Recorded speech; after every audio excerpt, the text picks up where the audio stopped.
চাঁপাইনবাবগঞ্জের শিবগঞ্জ উপজেলার শ্যামপুর ইউনিয়ন পরিষদের নারী ইউপি সদস্য মাকসুদা বেগম। স্বামী সন্তানসহ তার পরিবারে রয়েছে ৫ সদস্য, সবাই সুস্থ ও নিরোগ। কিন্তু ক্ষমতার অপব্যবহার করে নিজের নামে প্রতিবন্ধী কার্ড নিয়েছেন মাকসুদা বেগম। এমনকি তার স্বামী আব্দুল করিম, ২ মেয়ে মাসুমা ও তাসলিমা আর ছেলে মাসুম বিল্লার নামেও তুলছেন প্রতিবন্ধী ভাতা। ভোগ করছেন নানা সরকারি সুবিধা।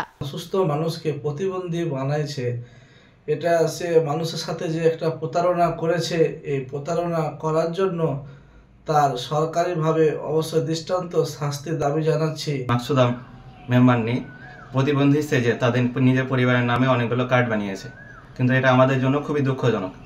এর জন্য আমরা সাধারণ মানুষ যারা প্রকৃত প্রতিবন্ধী আমরা কার্ড পাচ্ছে না, এর জন্য তারা আমরা শাস্তি দাবি জানাচ্ছি। এদিকে শ্যামপুর ইউনিয়ন পরিষদের চেয়ারম্যান বলছেন তিনি এই বিষয়ে কিছুই জানতেন না। সপরিবারে প্রতিবন্ধী কার্ড আছে এটা আমার জানা ছিল না, আপনাদের মাধ্যমে সেটা অবগত হলাম। আমি সমাজসেবা এবং এই অনুসারের সাথে কথা বলে প্রয়োজনীয় ব্যবস্থা গ্রহণ করব।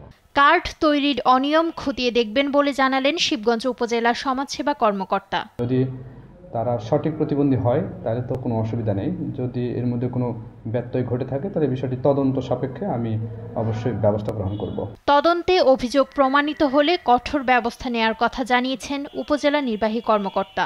মেডিকেলি ডাক্তারি সার্টিফিকেট সহ তার পরবর্তী বিষয় তো আমরা এগুলো পুনরায় যাচাই বাছাই করে দেখব। এই বিষয়ে মুঠোফোনে যোগাযোগ করা হলে বাইরে থাকার অজুহাতে কথা বলতে রাজি হননি ইউপি সদস্য মাকসুদা বেগম। আমি তো আছি অনেক দূরে কাজে ব্যস্ত আছি।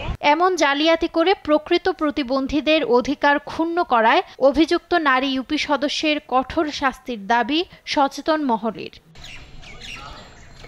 নিউজ ডেস্ক, দেশ টিভি।